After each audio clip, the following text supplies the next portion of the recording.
ఆయన దుర్గమ్మ అన్న మాటని నిర్వచనం చేశారు. ఎంత అద్భుతంగా చెప్పారంటే ఒక పద్యంలో, నిజానికి తెలుగు జాతి రుణపడింది పోతన గారికి. ఆ తల్లిని పిలవడానికి తేలికగా తెలుగు పద్యంగా అనుగ్రహించారు.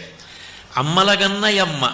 ఏ అమ్మలని కన్నా అమ్మ అంటే పరదేవతా స్వరూపాలైనటువంటి లోకంలో ఉన్న సమస్త అమ్మలను గన్న అమ్మ.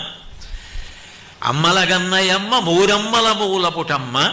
సృష్టికర్త అయిన బ్రహ్మగారి శక్తి స్వరూపిణి అయినటువంటి సరస్వతికి, స్థితికర్త అయినటువంటి విష్ణువు యొక్క శక్తి అయిన లక్ష్మీదేవికి, ప్రళయకర్త అయినటువంటి హరుని యొక్క ఇల్లాలైన పార్వతీదేవికి అమ్మగా నిలబడగలిగిన అమ్మ అంటే పరదేవతా స్వరూపిణి అయి సృష్టి స్థితి లయ జరగడానికి కారణమవుతున్న అమ్మ.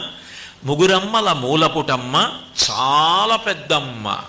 ఎందుకనంటే ఏ బీజాక్షరములు అన్వయం చేసి అమ్మవారిని మనం పూజి